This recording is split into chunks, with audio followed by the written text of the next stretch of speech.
Hello' guys, আজি দেওবাৰ বুলিলে আকৌ এবাৰ ইউটিউব পৰিয়াললৈ আকৌ উভতি আহিলোঁ।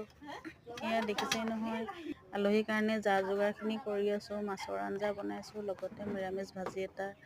এয়া গৰম পানী কৰি দিছোঁ দেই, ঠাণ্ডা যে বতৰটো, সেইকাৰণে ঠাণ্ডা পানীটো দিয়া নাই খাবলৈ। লগতে নিৰামিষ চব্জি এটা বনাইছোঁ, গাজৰ, বিট আৰু আলু আৰু বিন কেইটামান দি পেলাই ভাজা এটা বনাইছোঁ। আৰু মাছৰ লগতো মাছৰ পেটুটো আহেই, আপোনালোকে গম পায়েইচোন। সেয়ে মাছৰ পেটুখিনিও বেঙেনা এটা দি ভাজিলোঁ।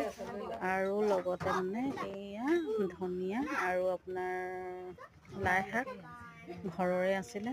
সেয়ে চাটনি এটা বনাইছোঁ। সেয়া দেখিছেনে, সৰু সৰু ল'ৰা ছোৱালীবোৰ এনেকেই দিছোঁ খাবলৈ, জেগাও ঠেক।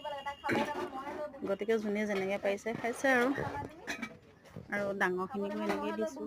চবেই বহুত ভাল পাইছে। আজি দেওবাৰ বুলিলে তেওঁলোকেও সময় পাইছে আহিবলৈ, আৰু আমাৰো ভাল লাগিছে তেওঁলোক অহাৰ কাৰণে। আমি বহুত সুখী।